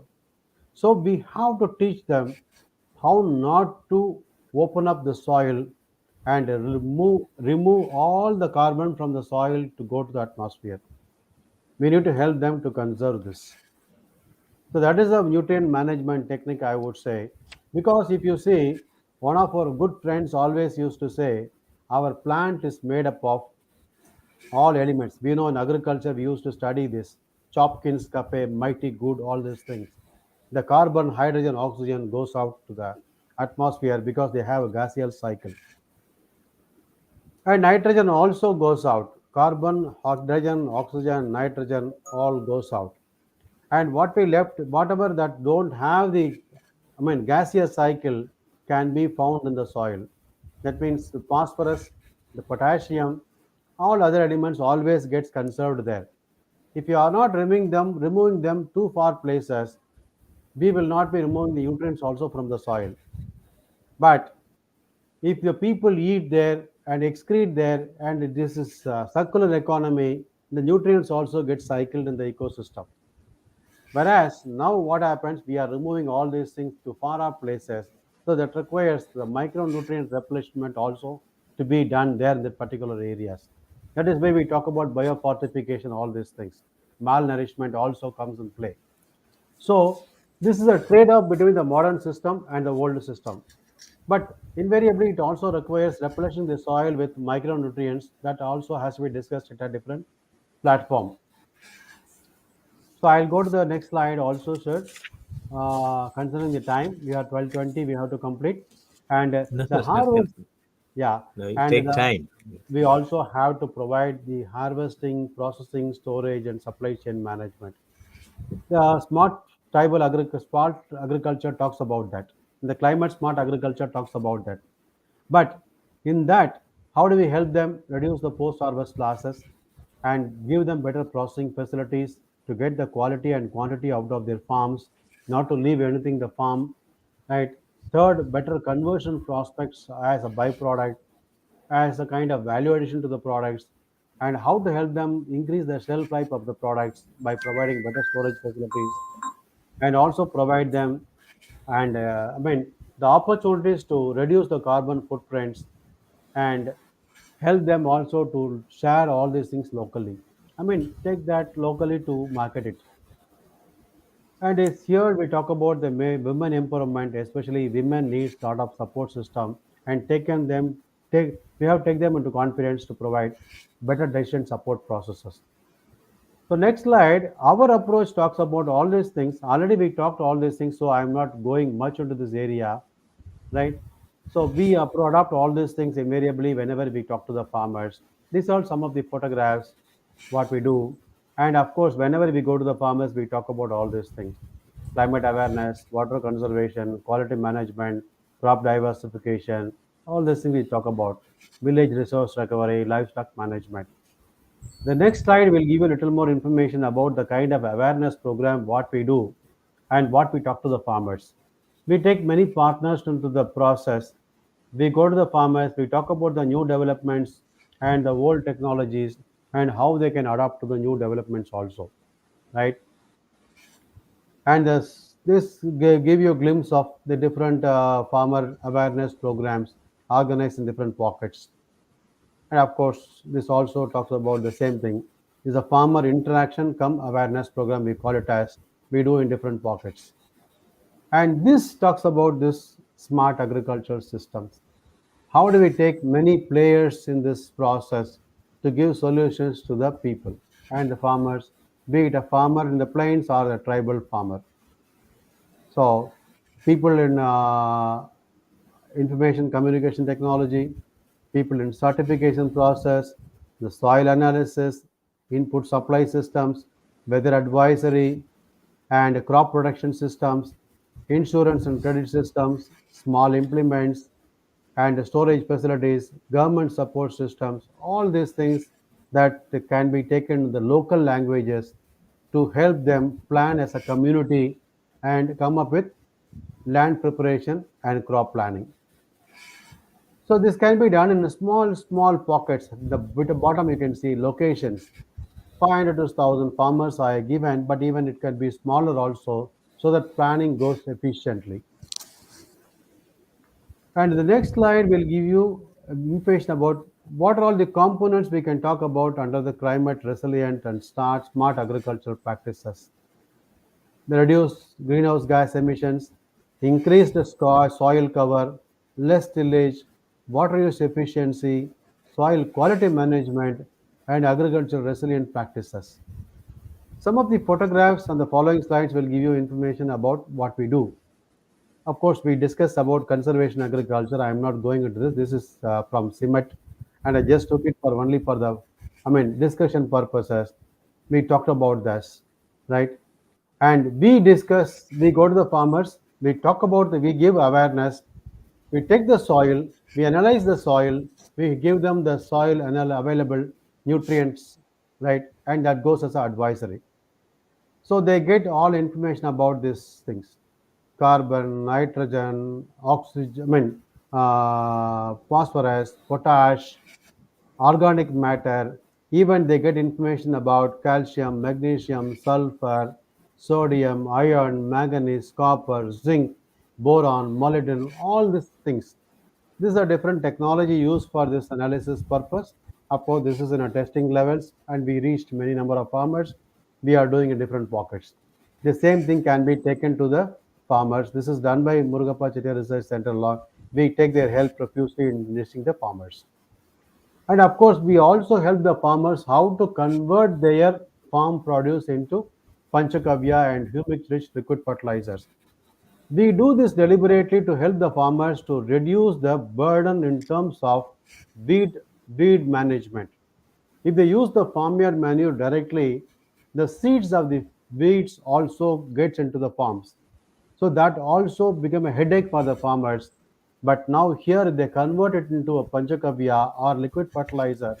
They are removing all the seeds because the incubation period of this fertilizers goes to 25 days to 45 days. The seeds gets, I mean, rotten. So they lose the germinability. So the farmers take only the wonderful organic fertilizer to the farms. They can spray it and they can use it as a seed priming agent, and they can also use it in their irrigation systems. All areas it can be used nicely. And even this can be mixed with water, I mean soil, and spread as a broadcast into the soils also. So they are take with this broadcasting, with this irrigation system, they are taking huge loads of microbes, the known and unknown microbes, right, to the soils, to the roots. So the soil gets wonderful microbiological partner. And next, if you see, of course, this had wonderful videos also. Since because I had to reduce all these things to a smaller size, I could not play the videos. Maybe later we can do that. And of course, how do they prepare all these things in different settings? And the production of compost, organic and vermicompost systems also can be taught to the farmers. And the compost production, vermicompost, we can teach to the farmers in the tribal areas. Even using different methodologies, the civil structures, and also this kind of simple, I mean, when makeshift arrangement kind of arrangements they can use in the farms. So this also can be taught to the people. Of course, coming to another important area, what we talk about is use of biochar in agriculture. If I am right, you already discussed in a very lengthy manner about this. This is our recent publication after we did a wonderful program for 2 years working with the 500,000 farmers, how biochar also can help farmers to reduce the chemical fertilizers. So we ask the farmers to reduce up to the level of 50%. That means mostly the urea we targeted because urea is the one used widely by the farmers in the agricultural settings. And invariably, all the wetland farmers, the paddy farmers use nearly 100 kilograms to 125 kilograms of urea per acre. So we ask them to reduce up to 50%.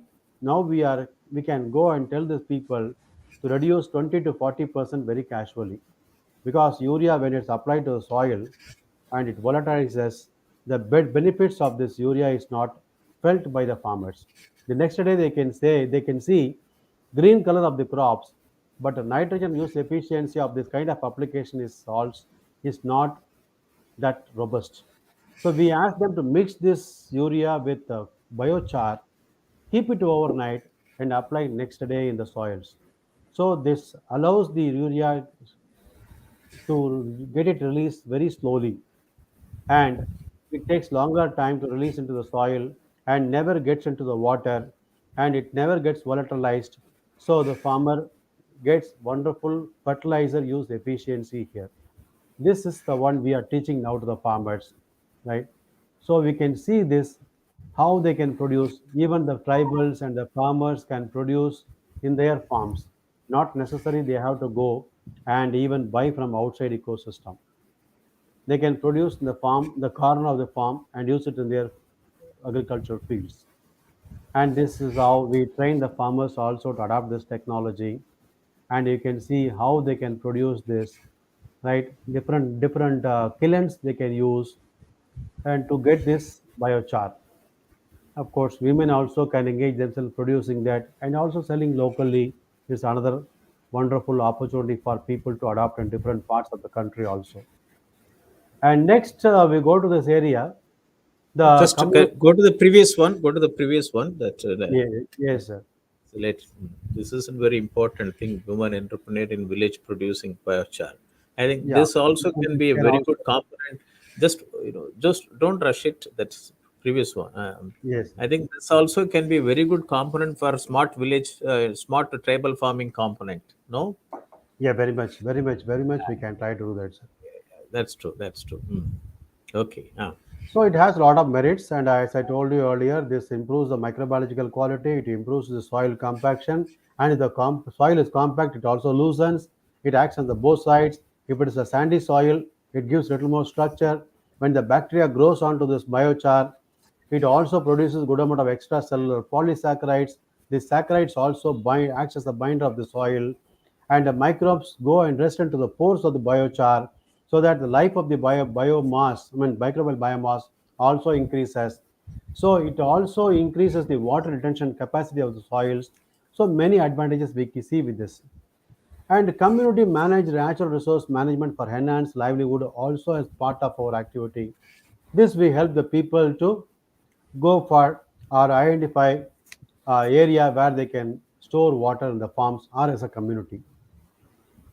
Next, if you see, this is a small net house or low cost greenhouse where they can also grow medicinal plants as part of livelihood option. So this also can be part of the tribal agricultural systems wherever there is an options available. Next, coming to millets, we know very well the tribal areas are the repository or the hotbed of millets. So I'm not going to talk about this, that, all these millets. But if we where we work in some of the tribal pockets, these people grow good amount of samai, little millet, and they grow good amount of finger millet, right? Even kodo millet, little bit they try to use foxtail, and many others the people use very cash pearl millet, of course, assumes major importance. And you can see these are the real partners in climate smart agriculture. We have to ask the farmers, all the tribal people, to adopt this or go back to this millet cultivation systems, because they are the low carbon crops, sequestering carbon, helping in climate adaptation, and also can grow as a rain-fed plant, rain-fed crops, saving 6 million liters of water per acre every time it grows. So this means this assumes importance everywhere, and we have to take this in a very big way. And this millets also resist global warming, water scarcity, resist pests. They have their own adaptability. They resist drought, even high temperatures, and can grow in less water conditions. And interestingly, they are also nutrient-packed crops that helps in malnutrition, addressing malnutrition, and also helps in taking this conservation agriculture at a large scale level. And even when compared to rice and wheat and millets, the millet consumption requirement is always less when compared to paddy and wheat. So they are packed with nutrients and also can be a wonderful crop for mixed and intercropping. They also can largely satiate the livelihood security and also can act as a food and feed both. The next slide give you little information about our activity along with the Murugapachete Research Center, where we also work with ICRISAT and take their best evolved varieties, right, and go to next levels. So this is a simple photograph of what we do, and this is a simple photograph of how we can take this improved biofortified seeds to the tribal farming people, also help them get right kind of, this biofortified improved varieties or the hybrid varieties help them to get uniform growth of the crops.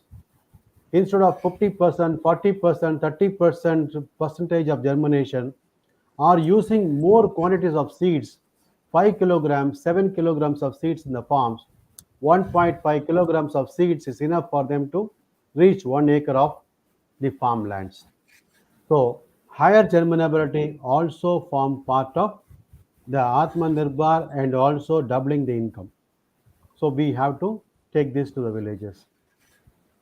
Next one, you can see how we can help these people to get. This is another intervention we are planning in the tribal areas, and lot of things happen through this Murugapachati Research Center, where we closely work with. Also taken in the Anakati area of Coimbatore, nearly 50 hamlets got water pumping system as part of potable water and also a little bit of agricultural systems. So this can also help farmers to get good amount of water for small backyard agricultural systems, grow vegetables, bananas, sweet potato, and many other things. And dredge reduction for women and children, where they go and get the waters from the rivulets. Now it is changed. So things are changing through this kind of off-grid solar assisted water provisioning for tribal hamlets. This is another thing how we can take this nutritional supplement for the tribal areas also. Simple supplementary interventions also help them to ward up these systems. where we have provided even this biofortified pearl millet and also the modified even chickpeas kind of things also with added protein that helps them to get out of this problem of malnutrition or what I would say malnourishments, all these things. So this helps them to come out of this. We can start this in a tribal ecosystem. Sorry, this is a new program, recent program we did along with the college Milletania 2023 as part of this International Year of Millets, and as given by the government and also the Prime Minister of India to take millets to the large scale people. Interestingly, we are also promoting startups coming up with millet based drinks, millet based cookies, millet based food systems, right? Many things are happening, and this happens along with collaborative efforts. So we join hands with many universities, colleges, and come up with the developments. Next, if you can see rural entrepreneurship, this is a more important thing. The first point assumes importance: reduce migration of villages to the cities. The exacerbation of cities are also the problem of the global warming or global boiling or global climate change. So, can we ask these people, can we help these people to live in their villages where they are and get good profits out of their efforts, be it agriculture, agriculture associated activities, and help them to promote and protect their creative heritages and balance their regional and local development and removing the income disparity between the rural and urban areas. And now government talks about putting money in the hands of the people and the farmers.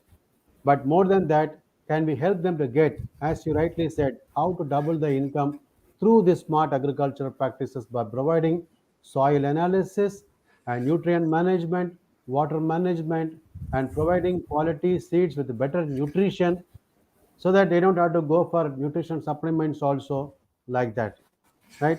So that means improving the happiness index and also build village republics. That's another last one I can say, building the village republics. I mean, smart tribal agriculture based village republics or tribal republics. So that's another thing. No, So next is it's a very important one. I felt very happy when I saw that building village republic. It is a self-reliant village. yes, sir. That is Atmanirbhar village. I Yes, think now I am government very talks about, happy. yeah, Yeah. August 21 assumes importance of World Entrepreneurship Day. In fact, we are also trying to felicitate first generation entrepreneurs on 20th of this month. The government talks about Swawalambi Bharat Abhiyan. Even AICT is promoting this in a very big way all over the country. This talks about Swawalambi Bharat Abhiyan, self-reliant Bharat. So we talk about self-reliant Bharat, self-reliant states, self-reliant districts, self-reliant blocks, self-reliant Just 1 minute, just villages. 1 minute. This Right. point, this is rural entrepreneurship is it is giving a lot of wings. Directions to think about it. And if this rural entrepreneurship Micro on, with 6.5 lakh villages, each yes, village becoming one village, one product, one village, one product. And that's what the Japanese government in 1971 they adopted, based on which yes, Jack Ma in China brought out village e-commerce and become an world billionaire. And in Yogi Adityanath, in Chief Minister of Uttar Pradesh in India, 2019, he pronounced one district, one product. You can wonderful, see sir. the world has traveled. 1971, Japan, one village, one product. China, Jack Ma, we made it as a village e-commerce, one village, one product, village e-commerce. And now I'm very happy that at least one chief minister in 2019, he talked about one village, one product. And now it has been made it as it is throughout India, 772 districts. But unfortunately, it is known to the district collector, but not known to the farmer. That what is that one district, one product, which the farmer is supposed to make it, he doesn't know because it is known to the district collector and the district agriculture officer. It and a NABARD. Three people. It stopped with that. But I'm very happy. that this rural entrepreneurship, it is the ingredient at the village level for village to be self-sufficient, Yes, self reliant, and also that self resilient, true. village resilient. That is very Resilience. important. That, thank you very much for bringing out, this is a rainbow slide, but it is very good that I'm also able to see you have chosen the color very appropriate. I don't know whether when you chose the color, you put some meaning, but I'm able to see the meaning, that it has got the hardness ship. When you get into this each one, what type of hardness will be there, and what is the business do business of doing easing of business, doing of business, ease of doing business. It is very Yeah, important. Thank you very much for bringing out this very important slide. Please carry on. thank you, sir. And you can see even how we can give alternative cropping practices as a backyard cultivation to the people and help them to come up with the products also out of their efforts. This is another, it's a moringa thing, but we can also, this also can be taken as a small activity by the tribal people. There are so many other plants also available. Even there are forests in Andhra Pradesh where people collect Jimnima in a very big way. There are many other crop plants available. We can we provide them some sort of support system to dry that. And the following slides also will give you a little more information about this support system we provide, right? So, and it can we help them to even grow mushrooms if they can as a part of alternative employment generation system for these people. There are many other activities also. The farm associated, these are all the things. I'm just bringing two things as an example only. There are many other things we can discuss. And can we help these people also to cultivate azolla as an animal feed? These are all the known things. This is not known to people. Everybody knows this. Only thing we have to put everything as a package, give it to people, grow it, even get a biomass and sell it to the farmers also in the large scale level. So can we help them to do this? Oh, a small trickling money also will add value to this. So that is how we have to think. So you can see this azolla although increases very good income for the farmers, feeding their cows, and also increases good quality, 50% higher milk with better quality. So increased weight of chicken whenever the chicken, even the Madanapalli where the Andhra Pradesh, the farmer we have visited, Ella Reddy, he is feeding only azolla to his chicken. Interestingly, he never grows azolla separately. He grows azolla in his paddy farm. He grows paddy, he grows azolla, and allows the chicken in the evening to go and feed on the azolla. Next day, again, azolla starts growing. So it's a wonderful model he has come up with. And Watson is the organization in Andhra Pradesh doing this wonderful job. So this also can be adapted everywhere. So I'm just bringing from the other ecosystems how people are adopting this kind of technologies for the benefit of people in the rural areas. The LRD is a very good example person, I would say. He grows paddy, he grows mangoes, he grows as an intercropping, he grows vegetables in the mango orchards, and he grows cows, and he grows goats, and he also has chicken, and he's a wonderful setting. He has a farmhouse, simple farmhouse living in this area. So wonderful model I had seen, and everybody can also visit Watson. It's in Madanapalli area. Madanapalli is known for tomatoes. We know the tomato saga episode what we had in the recent past, and tomato growing to level of 150. Some farmers claiming they become crorepati. Some all these things. And Madanapalli is the hotbed for tomatoes, and it's the largest marketplace in Asia for tomatoes. So right, so there we saw this development, and we must compliment that farmer also. So next, if you can see here, how do we help the farmers get digital literacy, especially in the forest tribal areas? Can we implement digital literacy centers in all the schools, primary schools, secondary schools, or higher secondary schools, or in the community settings for them to get this? And you were rightly said, you were talking about the providing uh, internet connectivity all the villages. Unfortunately, some of the tribal areas, many of the tribal areas do not have good internet connectivity. We can't reach them. You talked about at least BharatNet has to reach 1 Gbps. But interestingly, these areas don't get even phone calls, these people. Even if you go inside interior of these villages, we don't get phone calls. So We are trying to adopt a new methodology. Instead of going for this online streaming, we are taking the hard disk, putting all these things in the hard disk and taking to the tribal ecosystems. It could be in the community blocks or in the schools we can provide. Next slide give you information about what we did in the tribal areas. You can see this. In forest schools, we have provided this kind of screens. So they can connect to the hard disk, they can play it. This is a smart TV system. It's a touch screen, so they can do whatever they want, play with that. They can get whatever curriculum they want, they can do. And interestingly, the evening hours, since because I will tell you the blessing in disguise of not having internet. If they have internet, they will only glue to the TV sets, they will watch only the serials. But since because nothing is available, no phone calls can be made, these people don't have any other option than to sit before this TV sets and watch the curriculum. Evening after 5:30 to 8 o'clock till their dinner, they can watch these TV sets, get more knowledge. And these areas have potential to promote more IAS and IPS officer also if you provide right kind of knowledge. And all these people, all these children, we sit. Of course, this is myself, and if you see the follow the arrow, this is Mr. Sai Session. He's a wonderful person working along with us, and he is none other than Dr. Irlandi. You can see him here. Of course, he is standing before my car, Dr. Irlandi, and he is retired as IFS officer, additional chief conservator of forest. You know very well. We three travel to these areas as a hobby and provide this kind of support system to the people. And of course, as part of Rotary, also we take many things to those people.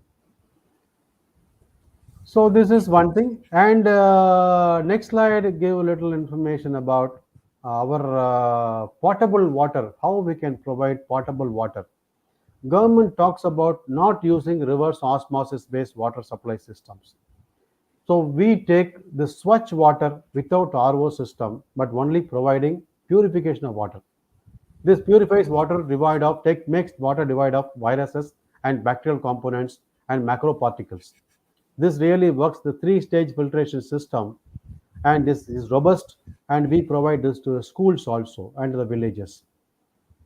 And we take the help of International Center for Clean Water and IIT, Rotary clubs, and Agriculture Department, primary health centers, mandal officials, and taking this to the schools. This we did. You can see the happy students, girl students. You can see in different schools consuming this water also. And this is one school in Sriharipuram in Andhra Pradesh, remote Andhra Pradesh, Chittor district. We did this for the benefit of the school. It's a Zilla Parishad school run by government, right? And of course, with the help of Murugapachat Research Center and Tata Chemicals, we did this exercise. And can we provide how home-based solar lighting system for the houses? So this we did along with the AT&T. They were generous enough in giving lamps to the villages. So we are taking this to large group of villages. And next, if you see, this is also I had a wonderful video. We lost it because of the conversion, but this is a smokeless chola. So not necessary we have to ask them to go and get cylinders or look for cylinders. So with 2 kilograms of wood, they can complete the cooking process for the entire house. Those 2 kilograms will burn for 2.5 to 3 hours maximum. And the two vessels, fill it one vessel, it will go for 30 to 45 minutes. Replace that with the other one, go for 45 minutes to finish your cooking. And it gives wonderful flames and no smokes are there. Only you can see green and yellow flames, but no fumes. The advantage of this stove is this is a climate smart stove developed by Servals, a company in Chennai. And we are promoting along with Murugapachat Research Center, and they take that the advantage of the stoves is they don't produce ash. They produce good amount of biochar. After the process, after cooking, 1 kilogram of your wood gives you 300 grams of biochar. Accumulate the biochar, make it as a powder, and spread on your farms. you go into climate smart agriculture. So that's the advantage and beauty of this usage of this. And can we provide simple solar drying systems developed by different organizations. On the left top, you can see low-cost solar dryers developed by IIT Madras group of professors and tested in the farms. So these things we are taking to the people. So even for the farmers, tribal farmers, we can provide all these things for growing, I mean, drying the vegetables, herbs, and fruits, whatever they want. This can be taken to next levels. And of course, health also assumes importance. On and off, we can try to take this health system also along with this doctors to the tribal areas. We are taking a mobile app based health detection system to the tribal areas. One of the doctors in Chennai has developed a wonderful app that can be taken to the tribal areas. So we are going along with them to rural areas and tribal areas. And next slide, of course, this is the last slide. With this, I thank you very much for the opportunity, sir. If there are any questions, I'll be happy to answer.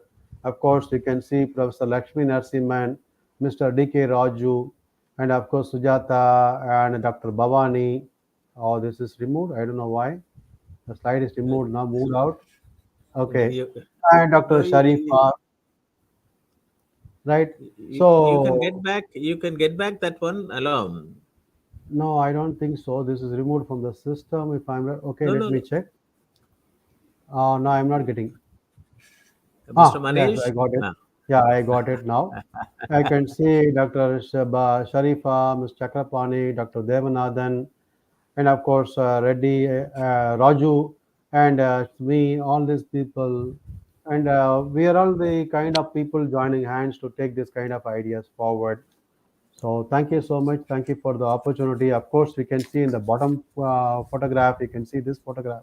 Professor Raju is there, and Dr. K.G. Sivaramakrishnan, a zoologist, and Professor Chandra from IIT is retired as a professor of biotechnology. So we try to have as many people as possible to help us. In this photograph, you can see Mr. Venkatramani, who was capturing the agricultural developments happening in the country in the leading daily called Hindu for more than 20 years. He is one of the agricultural knowledge and communication experts and taking agricultural knowledge to the world. Like that, we try to bring as many people as possible to support us. So thank you so much.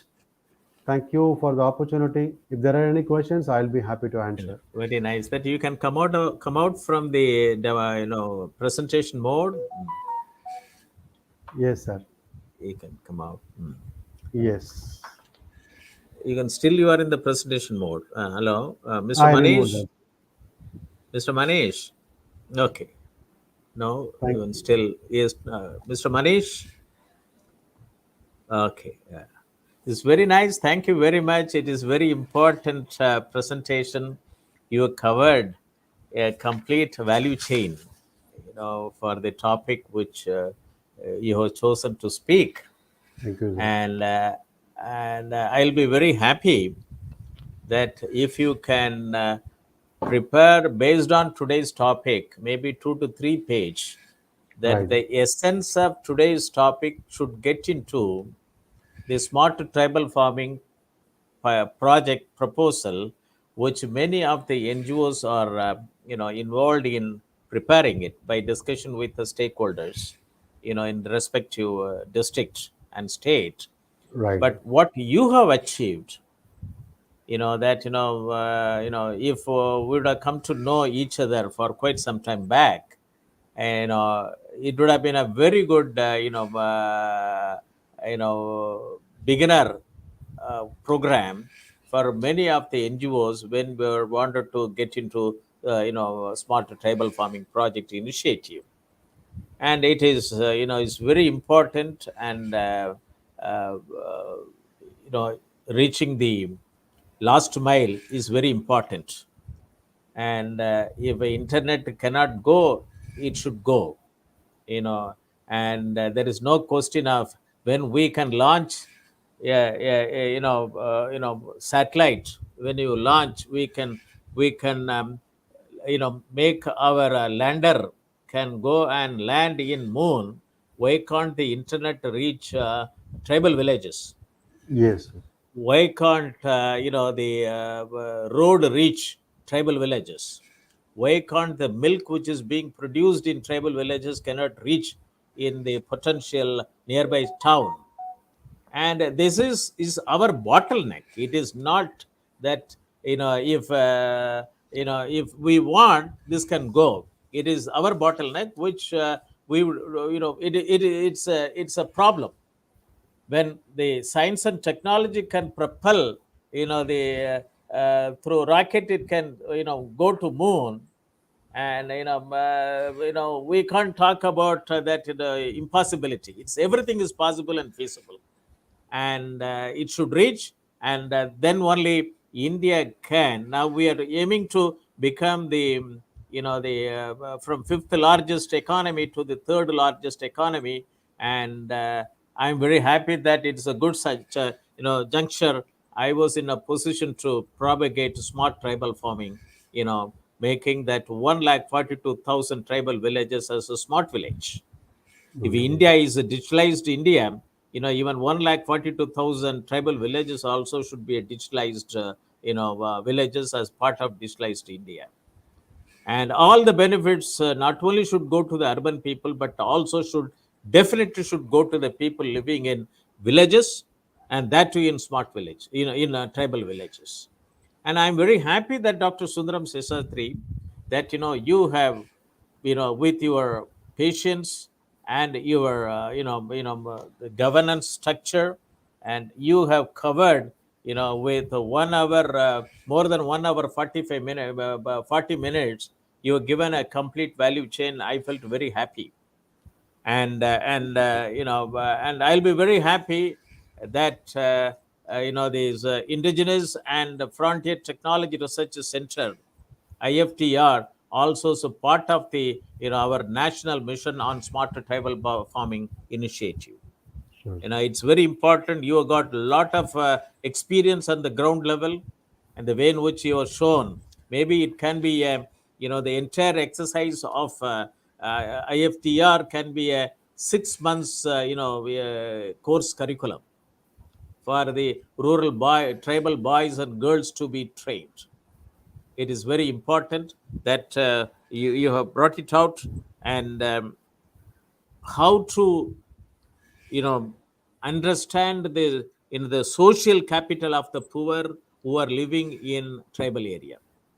The when you put it that there is a social capital of the poor, and how to understand this component, so that we can unlock the potential for them.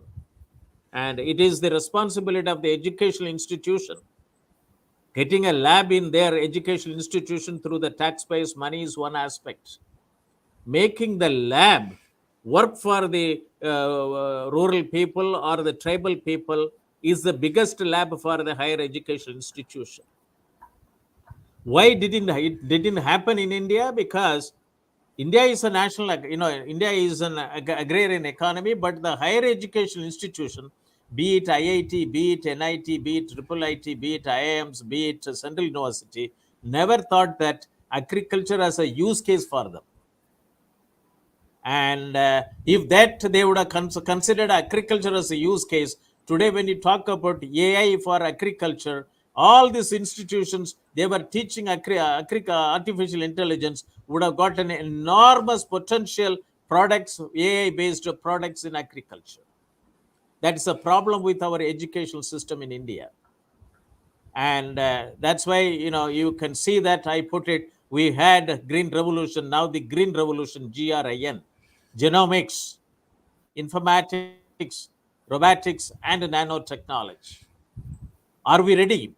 4,500 engineering colleges in India, triple ITs, IITs, NITs, and 4,000, 40,000 non-engineering colleges who teach biology, computer science, engineering.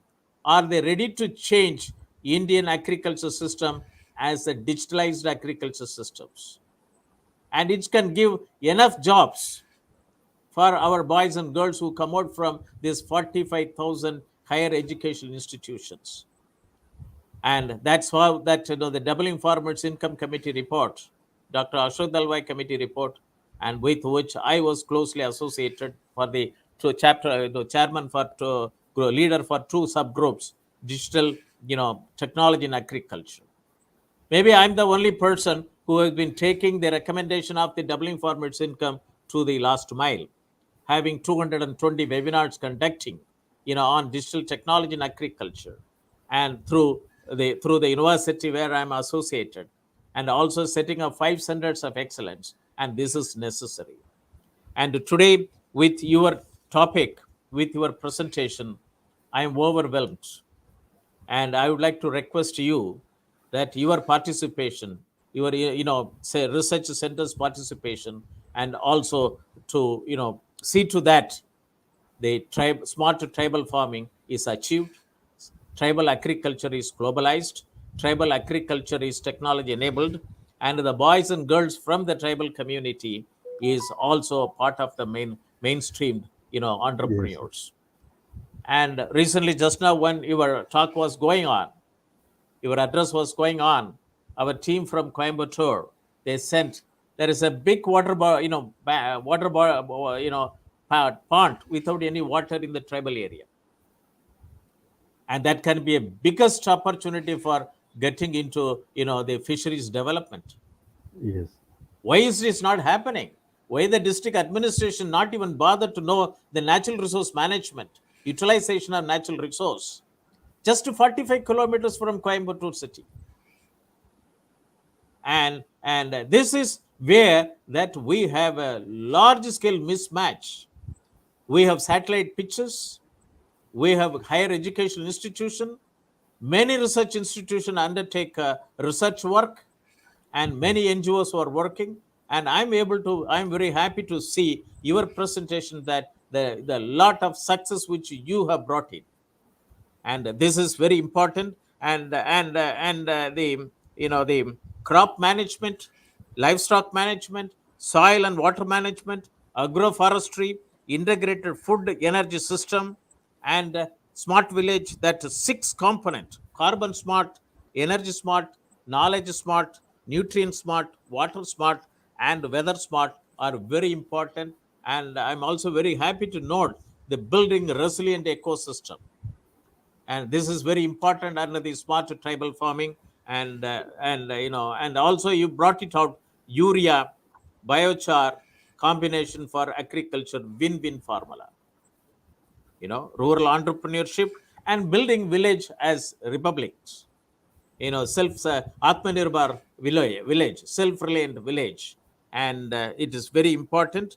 And I'm very happy that many of the components which you brought it out should be the important component of the smart tribal farming project report.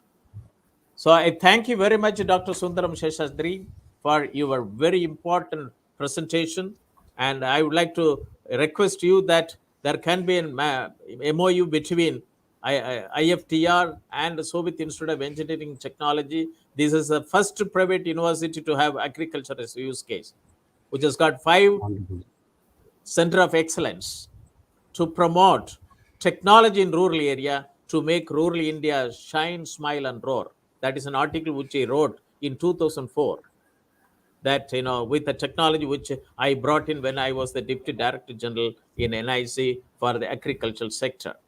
And after my retirement, I'm seeing that that has to be made operational in the district, in the village level. Smart village program, I was instrumental in getting as a planning commission scheme in 2002. Grid program, grassroots level informatics development program, smart island program. But I was not able to operationalize it because of the various constraints which I faced when I was in service. That's why I put it in the Doubling Farmers Income Committee report, which I'm able to see that it is operationalizable now. So thank you very much. And for your busy schedule, you are able to participate. Thank you, sir. And we are able to have that our webinar has gone for 2 hours, 9 minutes, and 33 seconds. And hope that this gets translated into action, and let the rural boys and girls and higher education institution understand from this topic that if India has to be it's a top 3 economy, it has to be based on agricultural economy.